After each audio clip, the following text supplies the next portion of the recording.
Chers toutes et tous, pour ce dernier épisode, nous allons évoquer les conditions météo de la traversée. Jean, quels sont les grands principes des systèmes météo de l'Atlantique Nord? Pour traverser rapidement, l'enjeu est de rejoindre les alizés pour avoir des vents favorables et des vents qui nous permettent d'aller vite. Notons en passant que naviguer au portant, c'est-à-dire avec des vents venant de l'arrière, permet d'avoir une assiette du bateau à l'horizontale et non éternellement gitée comme vous le savez quand on est au près. La houle d'est dans ce cas est favorable. Elle vient de l'arrière et nous aide à dévaler les pentes vers l'ouest. C'est sur sa crête que l'on a l'occasion de surfer si le vent est assez fort. D'accord Jean, on entend souvent parler des alizés, mais pourquoi y a-t-il ces vents?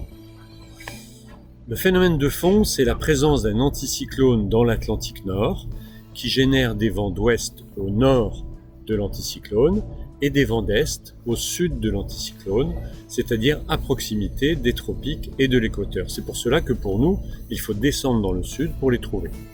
Mais bien sûr, la théorie, depuis quelques décennies, est différente de la pratique, comme vous le savez.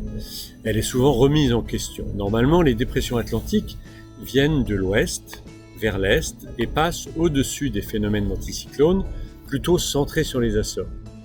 Mais si une dépression entre dans tout ce système, plus sud qu'habituellement, cela trouble l'ensemble et nous devons faire une route bien différente. Dominique, vous avez des prévisions et elles vous aident à dessiner votre route? Oui, bien sûr. Mais la difficulté, c'est d'avoir la fiabilité faible sur du long terme. On peut considérer que nous avons une météo relativement fiable sur 6 jours environ. Et la grande question sur une traversée de 14 jours, c'est finalement où souhaitons-nous être dans 5 à 6 jours. C'est toutes ces interprétations qui sont importantes et qui nous amènent à faire des choix. Ce qui est souvent surprenant, c'est les différences de choix qui sont opérées entre les différents concurrents, malgré qu'on utilise quelque part les mêmes informations. Alors Jean, dans tout cela, quels sont les imprévus et les choses qu'il faut absolument éviter? C'est un peu comme d'habitude, il faut éviter de tomber dans les trous de vent qui se sont formés un peu rapidement. Et de même, il faut gérer les grains qui arrivent de l'est, souvent derrière nous donc, et qui génèrent des vents forts, parfois très forts, et dont la direction est légèrement différente. Alors la nuit, c'est pas facile de gérer tout cela, particulièrement lorsque la nuit est noire. La force du vent aussi est difficile à anticiper. Et donc finalement, il faut savoir s'adapter, mais il faut aussi savoir anticiper. Il faut être prudent tout en restant offensif. Il faut savoir ménager le matériel, mais en tirer le maximum. Ça doit rester notre préoccupation permanente. Dominique, pour Jean et vous, ces conditions sont assez nouvelles, non?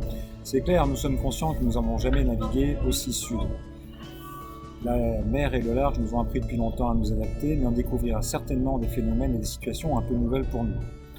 Au moins, il devrait faire chaud, et nous prendrons beaucoup de plaisir dans les glissades et les surfs. Beaucoup de bonheur en perspective. Alors, vous avez hâte de vous élancer tous les deux? Oui, bien sûr. Nous voulons d'ailleurs remercier nos sponsors, nos soutiens, nos familles et nos amis. et nous espérons aussi que cela leur permet de suivre avec passion notre traversée et de partager notre chance et notre joie. Vous pouvez nous suivre sur le site de la Transquadra, cartographie via Géovoile, Lorient Double.